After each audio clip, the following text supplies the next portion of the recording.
por todos, amém? Convido você a fechar os seus olhos, para que juntos nós possamos buscar o Espírito Santo de Deus nessa noite, essa noite fria, mas que o Espírito Santo possa nos aquecer, que a sua chama venha incendiar o nosso ser, e que nós possamos transbordar da tua presença. Obrigado, Senhor, por essa noite, obrigado, Senhor, por este lugar, obrigado, Senhor, pela tua graça que nos alcançou. E o que nós lhe pedimos, Pai, é que o Senhor receba aquilo que nós viemos para lhe trazer, a nossa adoração genuína. E é por isso que eu convido você, amada igreja do Areião, a adorarmos juntos, cantando: quero dar o melhor de mim. Dar o melhor de mim. Quero oferecer sacrifício de louvor, sacrifícios de louvor. Quero ser bem mais, quero ser bem mais do que já sou, um adorador por excelência. Me torna, então diga: eu não vou me importar. Eu não vou me importar como que vai acontecer. Eu só quero te exaltar. Tu és a razão do meu viver. Eu não posso me calar. Tenho adoração em meu DNA. Um adorador por excelência. Diga isso mais uma vez. Um adorador por excelência. Quero ser. Desde o começo, vamos juntos. Quero dar o melhor de mim. Quero oferecer sacrifício de louvor. Quero ser bem mais do que já sou. Então diga: um adorador por excelência. Me torna. Eu não vou me importar com o que vai acontecer. Eu só quero te exaltar. Tu és a razão do meu viver. Eu não posso me calar. Tenho adoração em meu Deus. Então diga: um adorador por excelência. Um adorador por excelência. Eu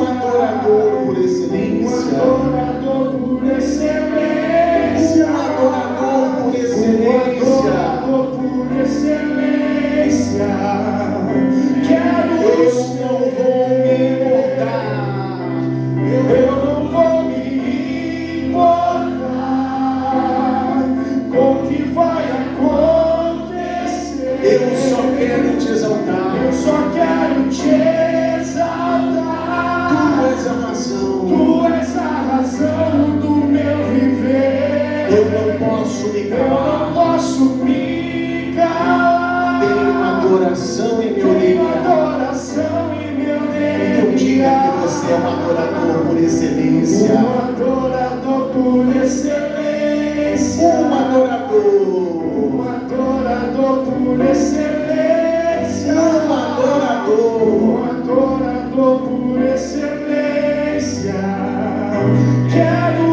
Meu Deus e meu Pai, é para isso que nós nascemos.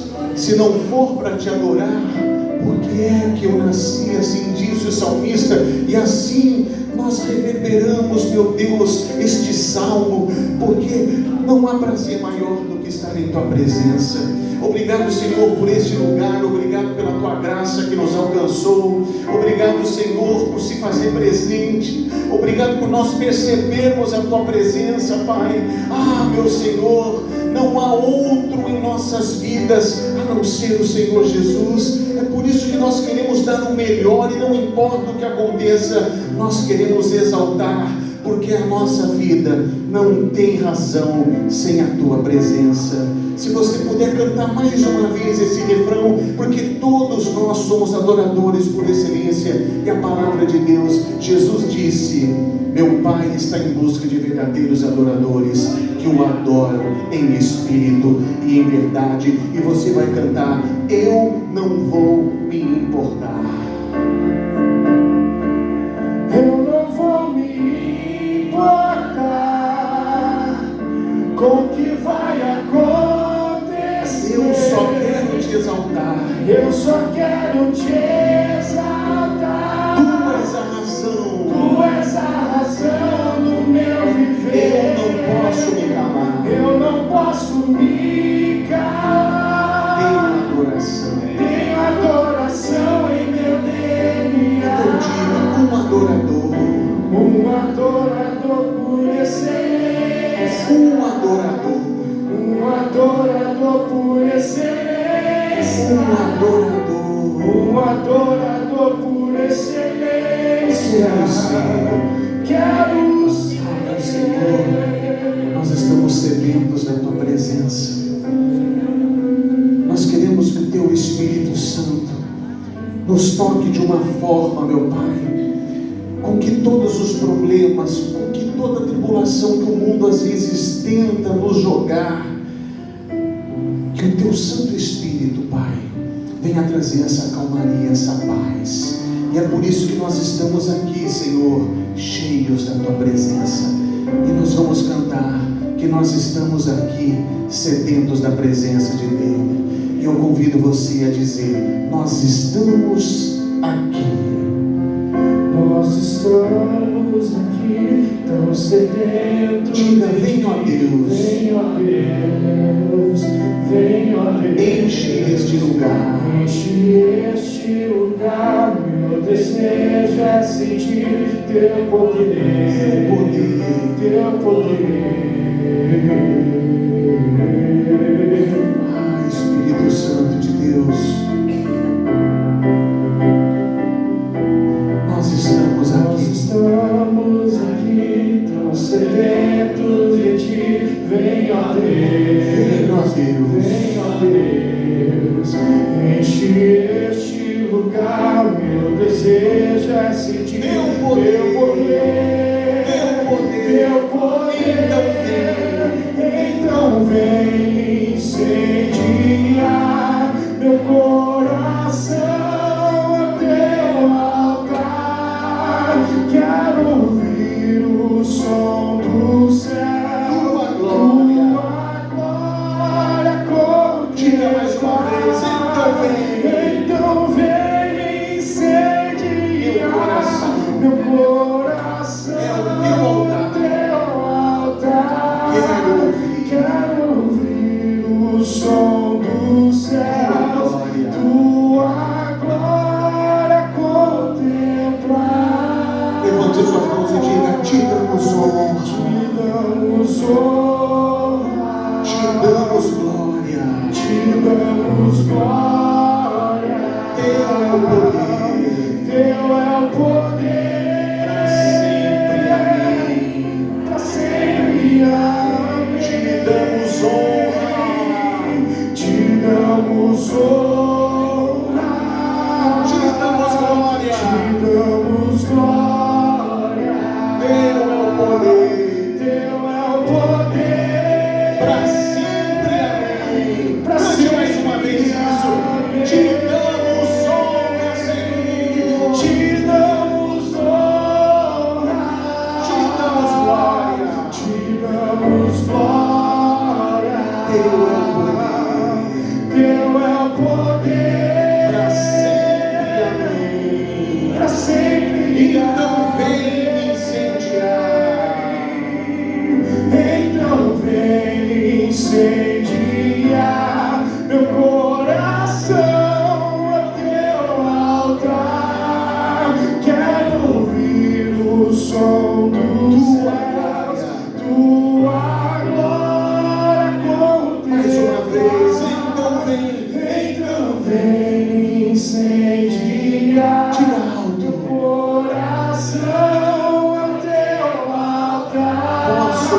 quero ouvir o som do céu, tua glória contemplar. Diga glória ao Pai, diga glória ao Filho, diga glória ao Espírito Santo e aplauda bem forte o nome do Senhor. Graças. Abra sua Bíblia lá no Evangelho segundo Mateus, capítulo de número 10.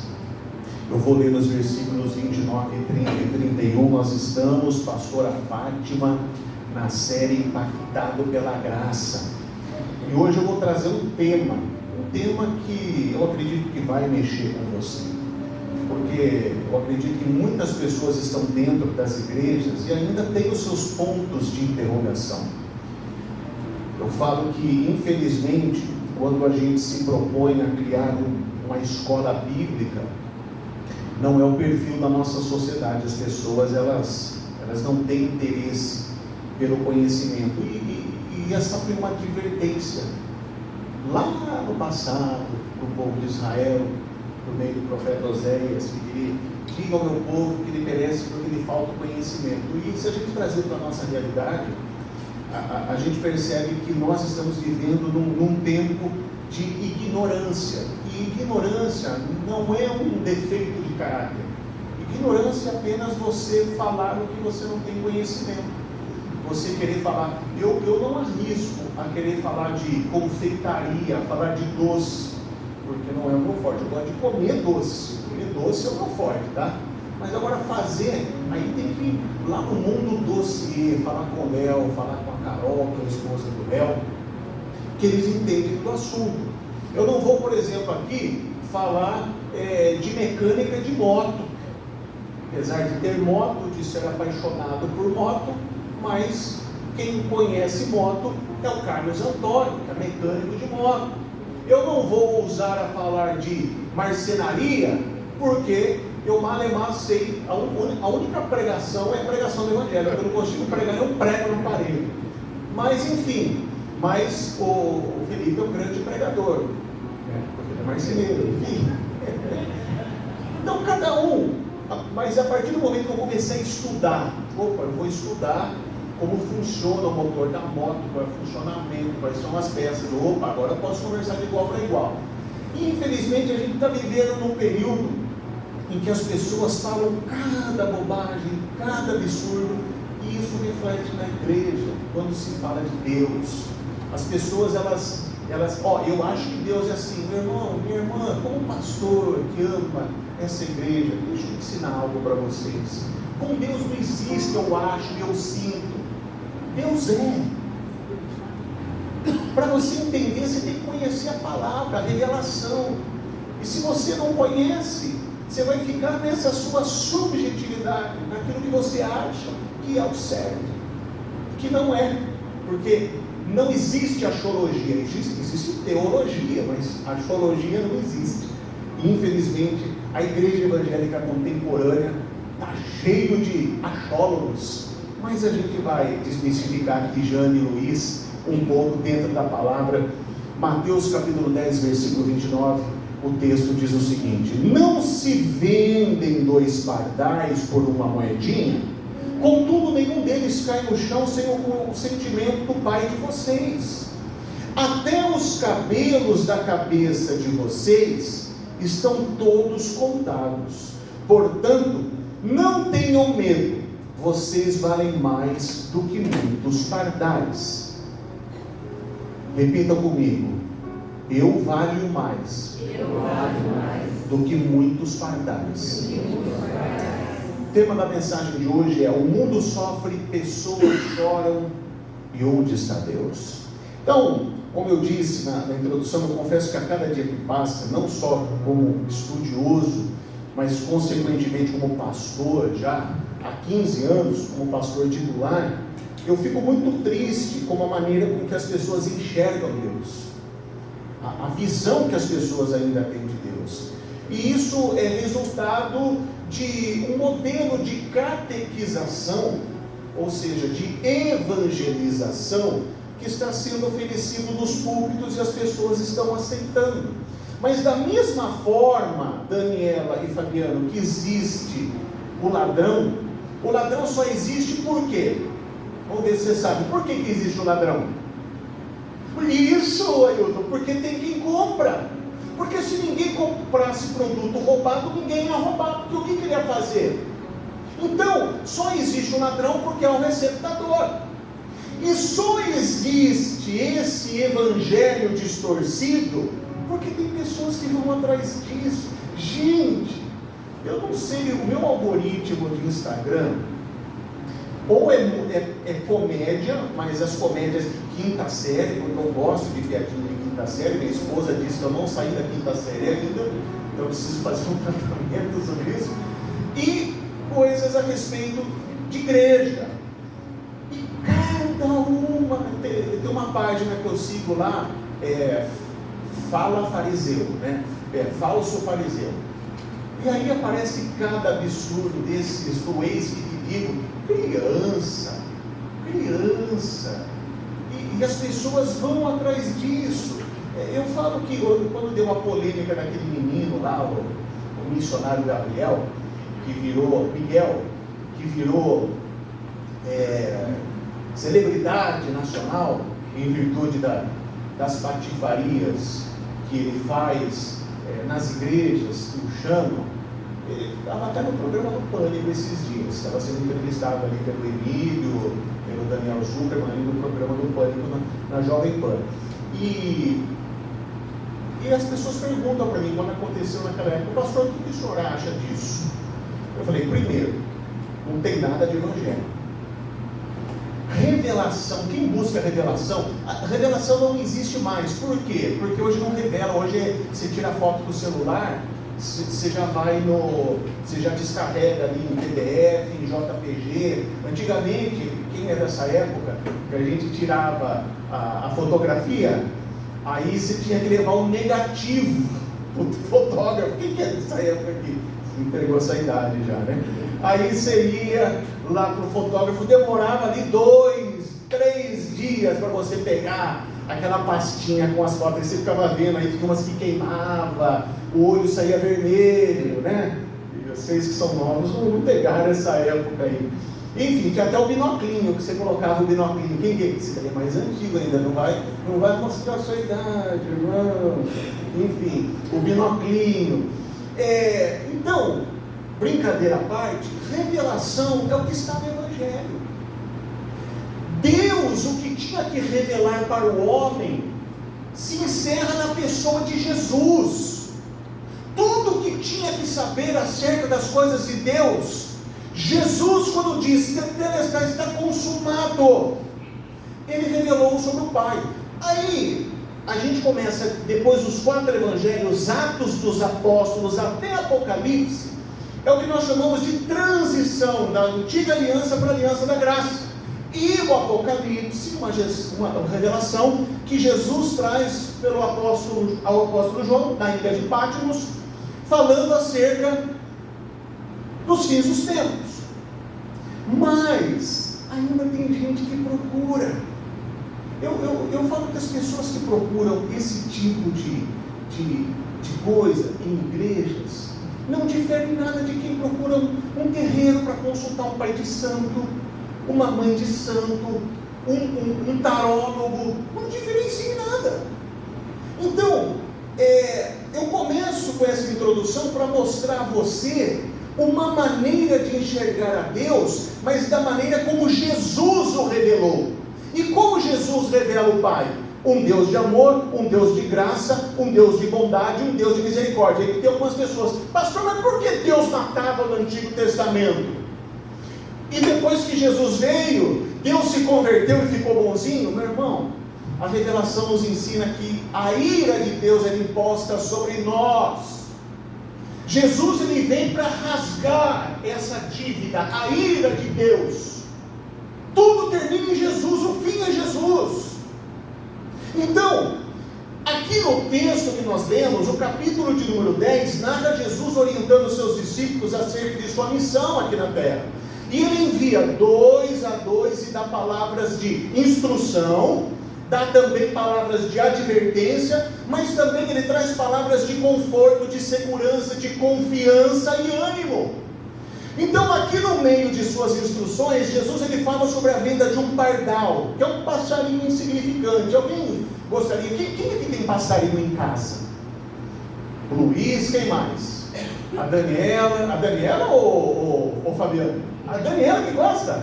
Quem mais? Eu sei, eu tenho um amigo que ele faz coleção de passarinhos.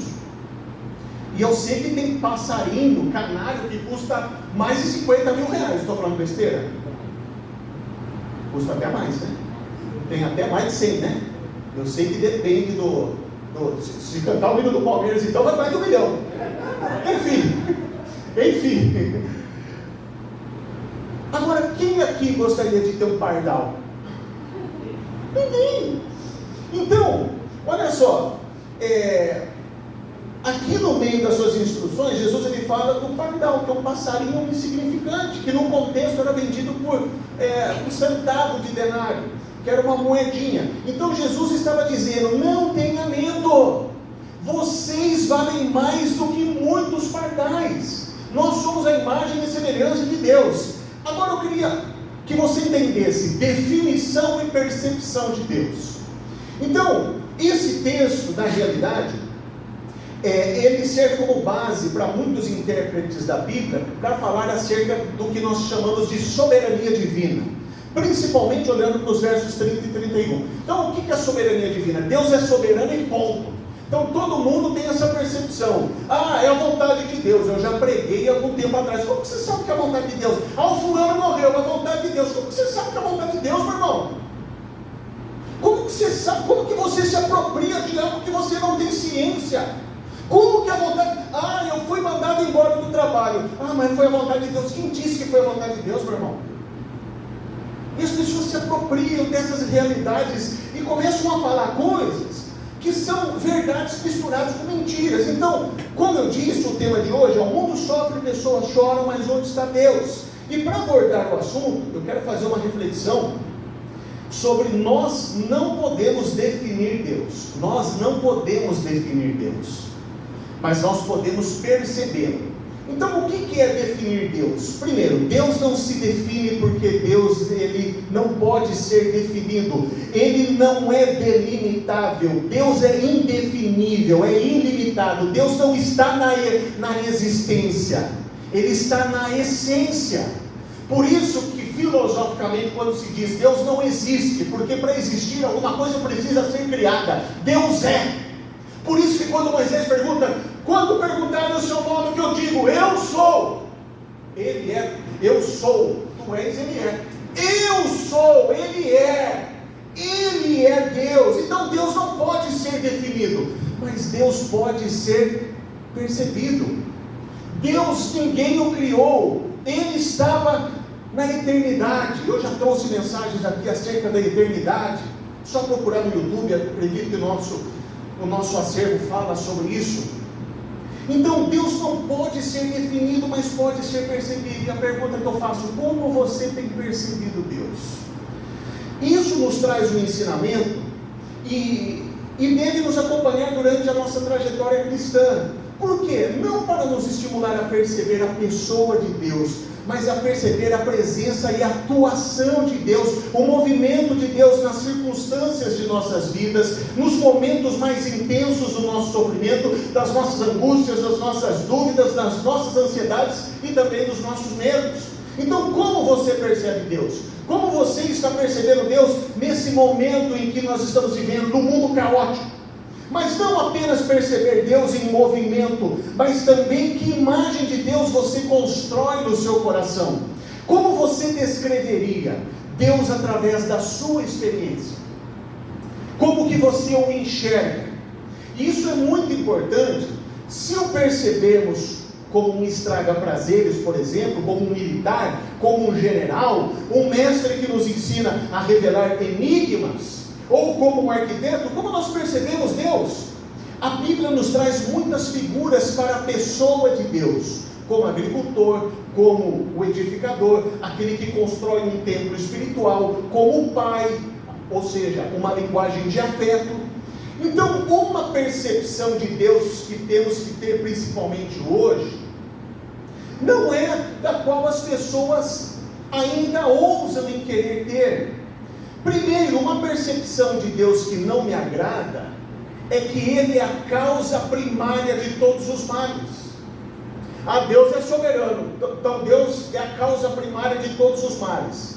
Ou seja, a gente passou por um período de pandemia, então muita gente naquela época falava, é o fim dos tempos. Eu falava para todo mundo, não chegou os fins dos tempos ainda. E eu ouvia, não, porque você vai ver. E o mundo se reinventou, o ser humano superou, a gente está vivendo o que eles chamam de um novo normal. Mas tem gente que fala, o Deus que enviou o coronavírus, como aquele que causou essa confusão no mundo. Então, Deus, que é o responsável direto por isso, também é responsável pela morte e pelos sofrimentos relacionados a Ele.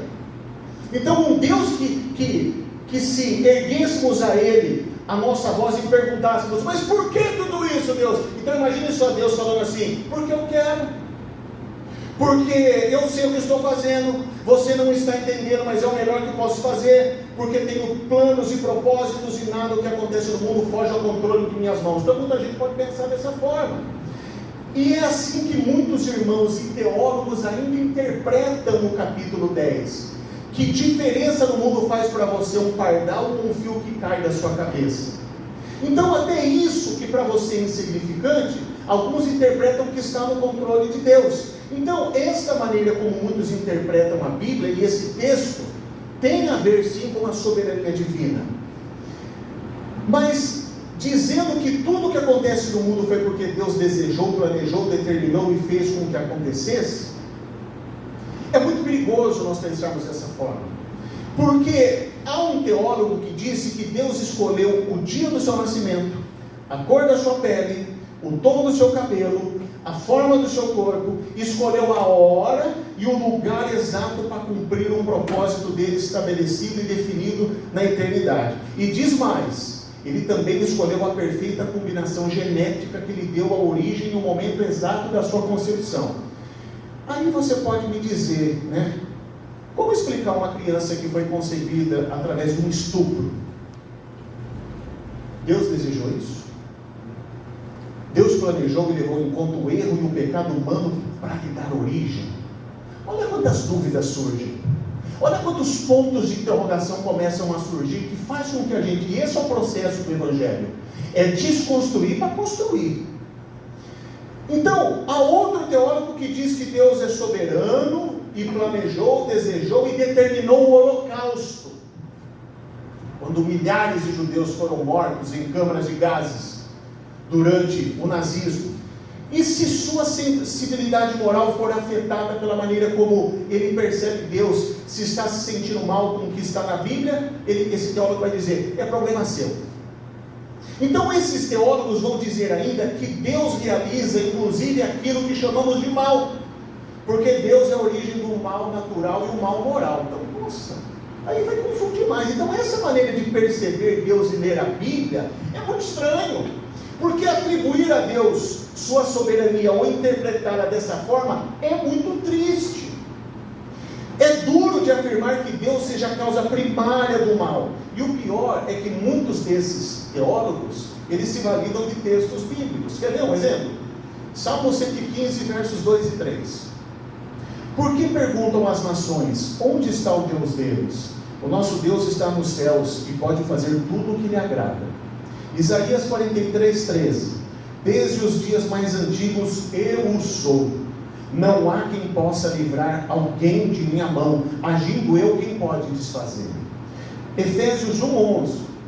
Apóstolo Paulo. Nele fomos também escolhidos, tendo sido predestinados conforme o plano daquele que faz todas as coisas segundo o propósito da sua vontade. Vamos voltar à questão do sofrimento. Então tem muita gente que olha para o seu sofrimento ou para a maldade que se alastra pelo mundo e diz, não é possível que Deus exista. Como o mal se alastrando pela face da terra. Então essa angústia do coração humano diante do mal e da maldade, Mônica, gera uma dificuldade de crer em Deus. Mas em outros corações existe uma outra resposta. O mal está acontecendo porque é Deus quem está causando isso. Agora, atribuir isso a Deus tem um problema.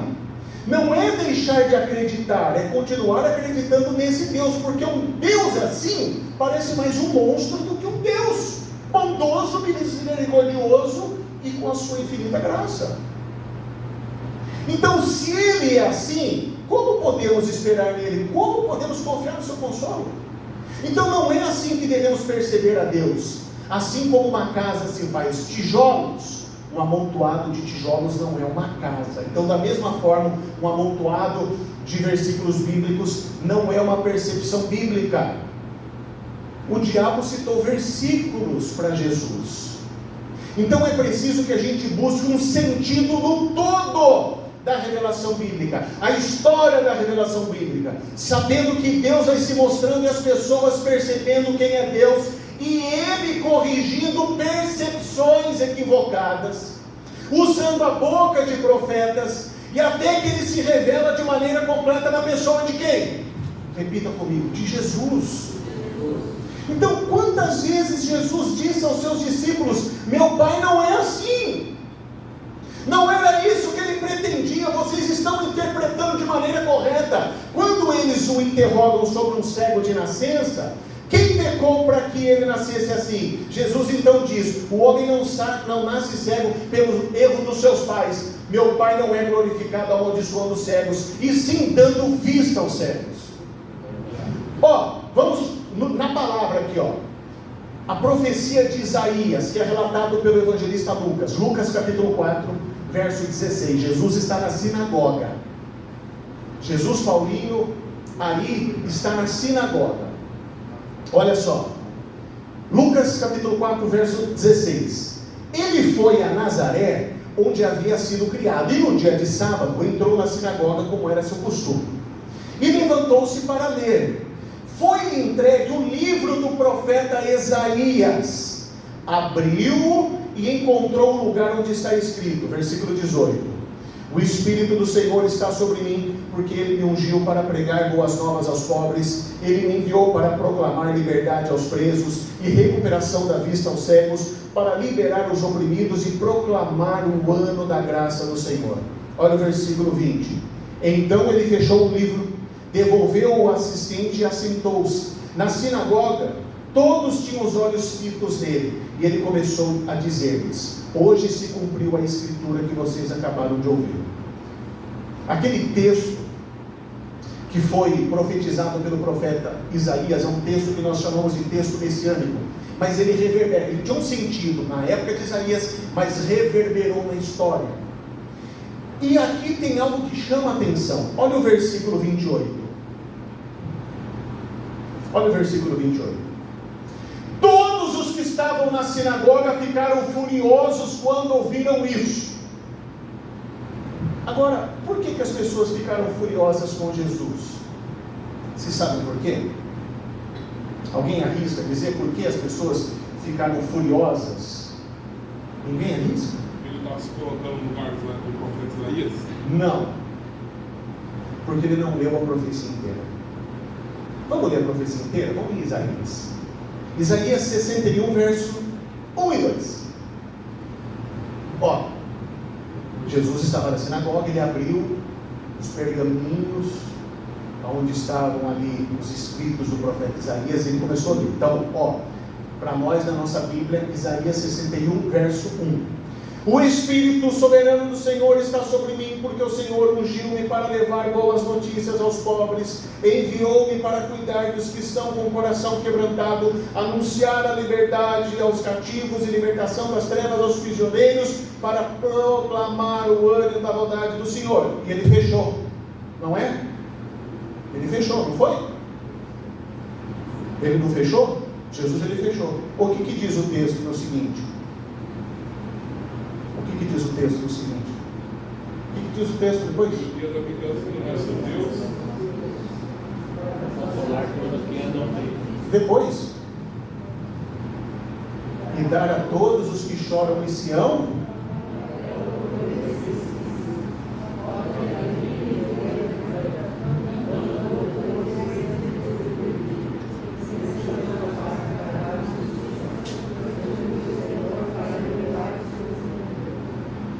o dia da vingança do nosso Deus para consolar todos os que andam tristes.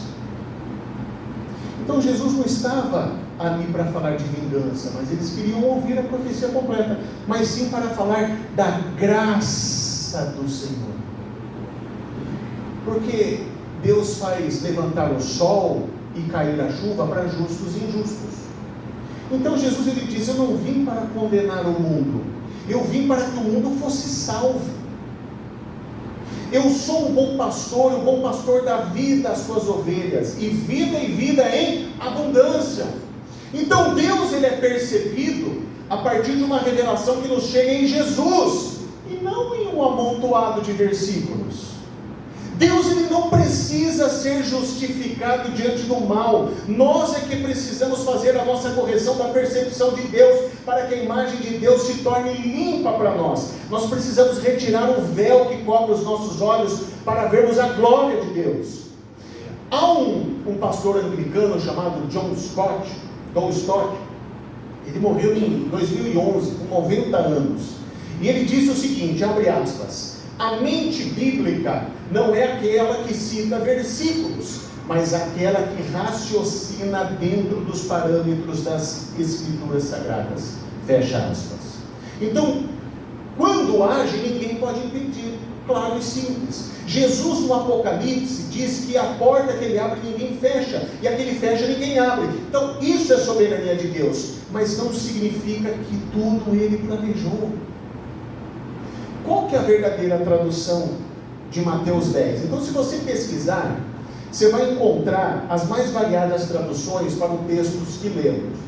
Então, na NVI diz que nenhum pardal cai no chão sem, põe ali, nenhum pardal cai no chão, versículo 10 ali do Evangelho segundo Mateus que nós estávamos lendo.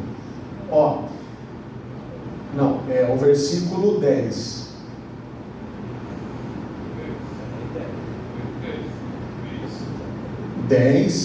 Capítulo 10, perdão, versículo 29. Nenhum pardal ele cai no chão sem o consentimento de Deus. Então isso é o que diz a NVI. Então tem outra tradução. Vamos lá buscar aqui outra tradução. Na nova versão transformadora, não sei se tem aí, diz sem o conhecimento de Deus. Então, nenhum pardal cai no chão sem o conhecimento de Deus. E em outras, talvez na sua Bíblia, sem a vontade de Deus. Mas alguns escolhem vontades, conhecimento, consentimentos, mas as três não constam no texto bíblico original. Porque, na verdade, o texto diz que nada acontece à parte de Deus. Nada acontece sem que Deus seja levado em consideração. Então, nada acontece ou existe fora de Deus. Tudo é, tudo está, tudo subsiste. Nada acontece sem acontecer na palma da sua mão. Mas não significa que Ele determinou. A Bíblia fala também de coisas que aconteceram, que frustraram o coração de Deus. Mas não foi Deus que planejou tudo? Como que Ele planejou frustrar o seu coração? Em Isaías 5, quando diz que Deus plantou uma vinha e colocou as melhores sementes e fez com que fosse regada e esperava que desse uvas boas, mas escolheu uvas bravas, azedas, paralelo a isso, no Evangelho nós temos a passagem em que Jesus está diante de Jerusalém e ele chora dizendo: Jerusalém, Jerusalém, quantas vezes eu quis ajuntar você sobre minhas asas, mas você não quis, matou os profetas. Então Deus não é o único poder causal. Ele criou sua imagem e semelhança com arbítrio e vontade. Então, moralmente nós somos responsáveis diante do nosso arbítrio e de nossas vontades, porque nós não somos robôs, senão Deus não se relacionaria conosco. Porque se Deus estabelece uma relação com o homem, Roberto, você concorda que se nós não tivéssemos arbítrio e vontade, se nós seríamos marionetes nas mãos de Deus? E se tudo que acontece na nossa vida é determinado por Deus, Então, consequentemente, nós somos marionetes em suas mãos. Então, calma aí. Então, o que a gente vive? Não faz sentido. Quem está comigo, então, glória a Deus. Estou deixando eu ser maluco? Estou deixando eu ser confuso? Mas eu estou desconstruindo para depois a gente confundir mais ainda, tá? Esse é o propósito. Então, nós somos instrumentos de Deus para que a sua vontade aconteça aqui. Há muita coisa acontecendo que não é vontade de Deus, jamais foi determinado por Ele, e isso não fere a sua soberania. Isso não fere a soberania divina. Então, diante desta percepção de Deus, nós podemos lhe dar duas respostas. A primeira delas, repitam comigo: eis-me aqui. Não quero ser resistente à tua vontade. Não quero fazer oposição aos seus propósitos. Posso expressar meus desejos, minhas vontades, mas sempre vou orar como Jesus me ensinou. A segunda resposta que nós podemos dar, repita comigo: eu sei que há muita coisa que não é a tua vontade. Tem coisas que acontecem como ato de rebelião, como revolta, como ignorância, como incredulidade. Há muita coisa que acontece que o Senhor não gostaria, mas livra-me de ser um desses agentes do mal. Livra-me do mal e da maldade. Já ensinei vocês o Pai Nosso: livra-nos do mal, não é livra-nos dos fantasmas, dos demônios, é livra-nos, Gilmar e Rosângela, do mal que é em nós, porque nós temos inclinação para o mal. A gente precisa ter relacionamento com Deus. A gente estava, hoje à tarde, eu e a pastora, a gente estava conversando sobre isso. A gente citou uma pessoa que a gente conhece, e quantos anos que a pessoa frequenta a igreja, mas está sempre ali, não se firma, e vai de mal a pior. A pessoa não tem controle de si, e quem está do lado é que paga o pato, é que sofre.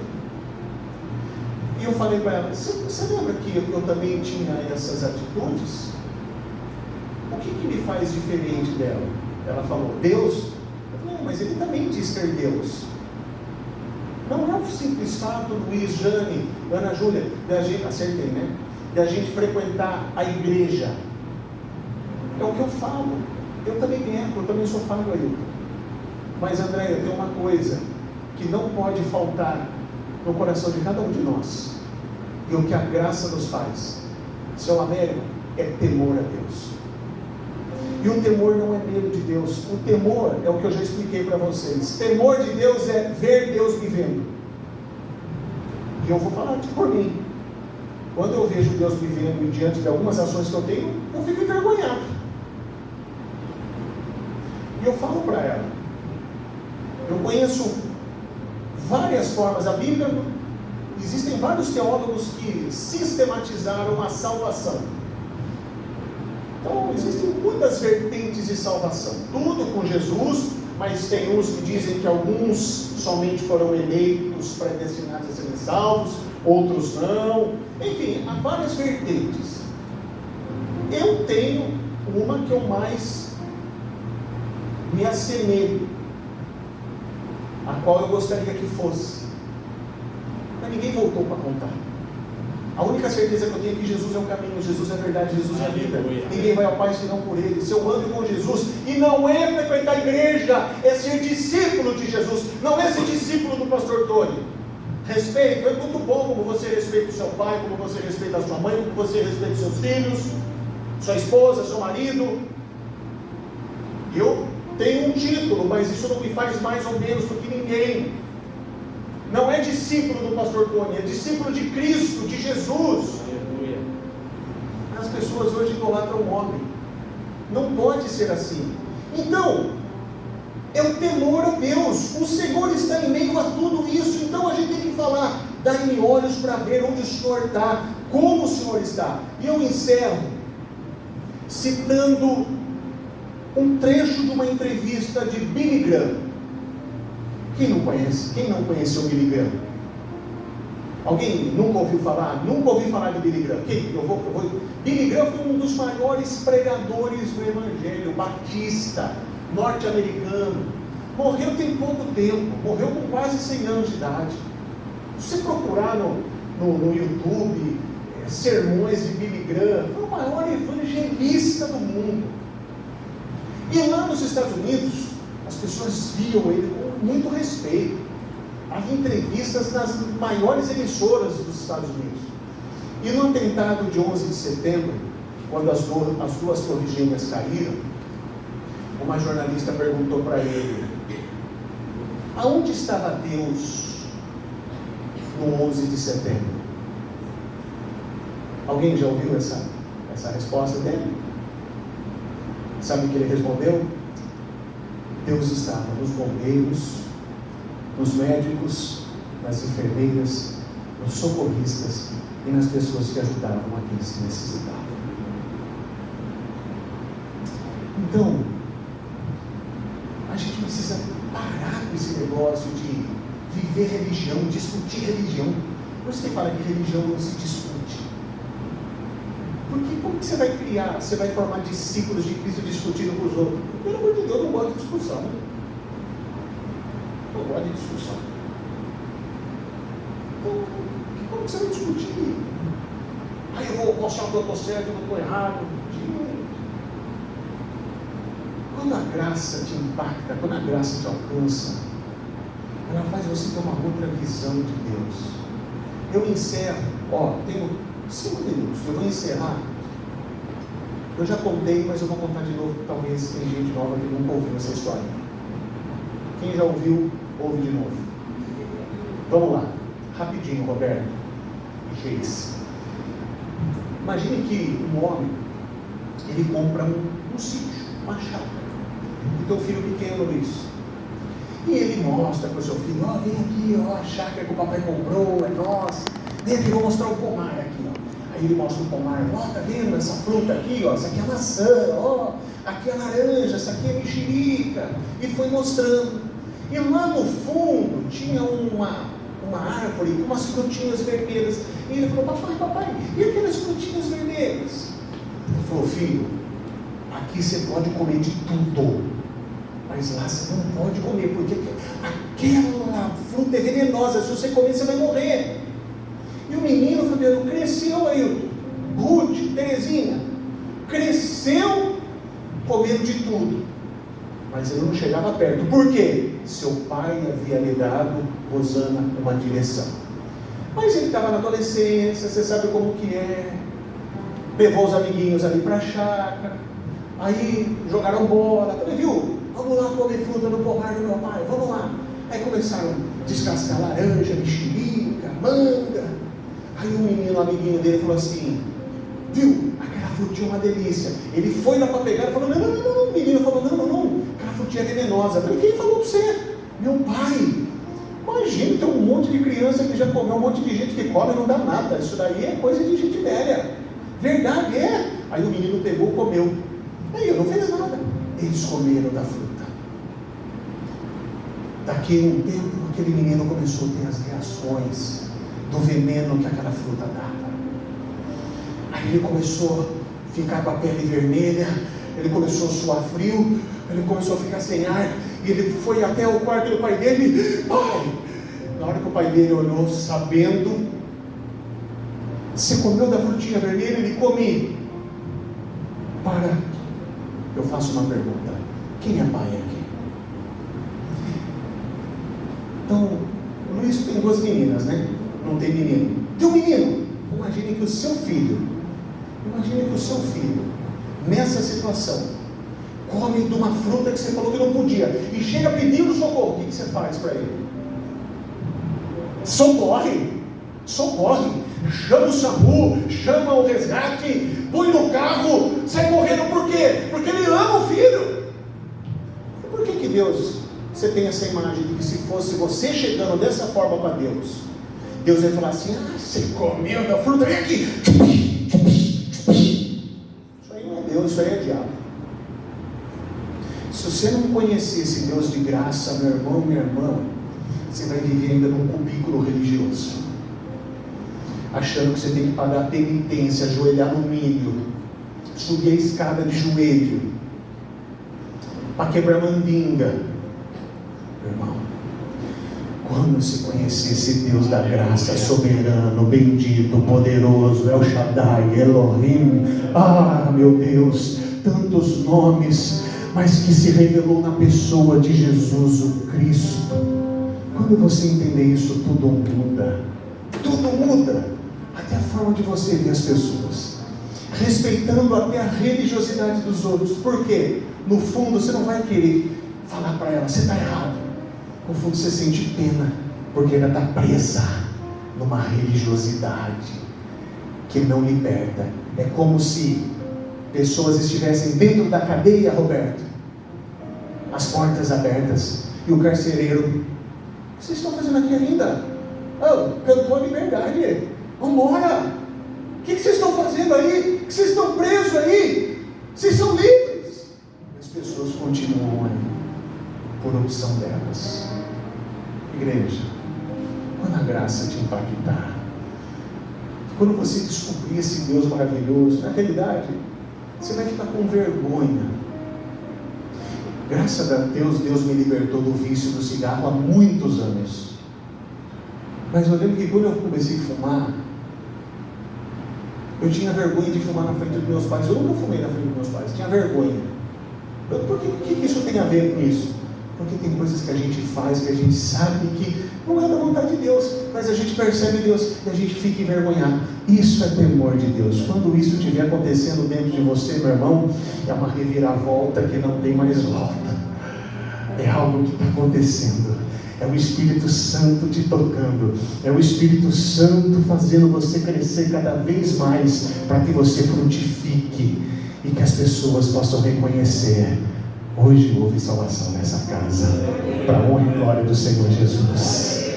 Amém? Feche os seus olhos, eu quero orar por você. Obrigado, Senhor. Obrigado por esse momento. Obrigado, meu Pai, por tudo que o Senhor fez nessa noite, por aquilo que o Senhor operou, por essa revelação, Senhor. Eu não preciso ser reconhecido por ninguém.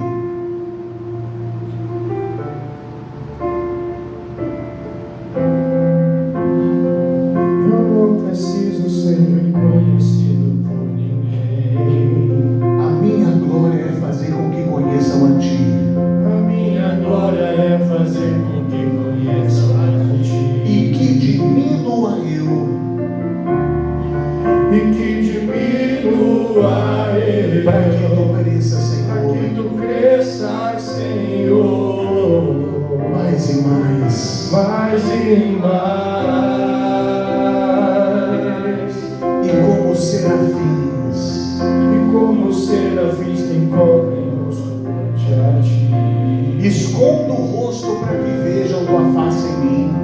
Escondo o rosto para que vejam tua face em mim. E que diminua eu. E que diminua para que tu cresça, Senhor. Para que tu cresças, Senhor. Então diga bem alto: mais e mais. No Santo dos Santos, a fumaça me esconde.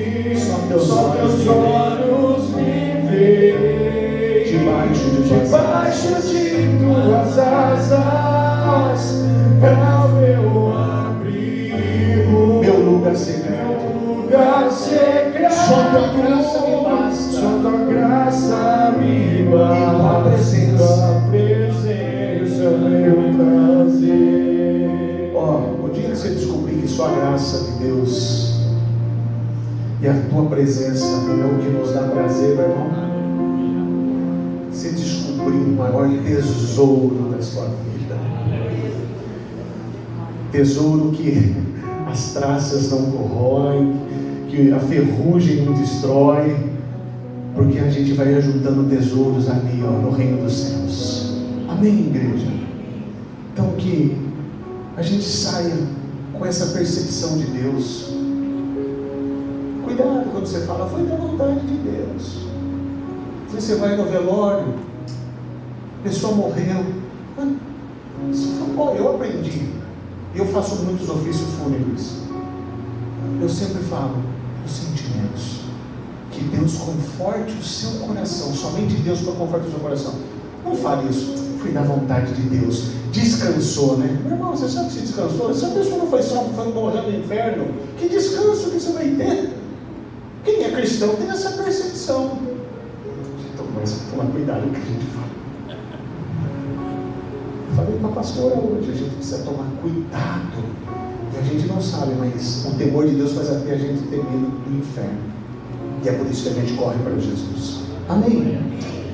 Para terminar, para a gente ir embora, quarta-feira hoje, domingo que vem a gente tem 2 cultos, às 9 da manhã e às 7 da noite. Lembrando que é a Santa Ceia do Senhor. É a Santa Ceia, né? Domingo, é o segundo domingo do mês, né? Então tá certo.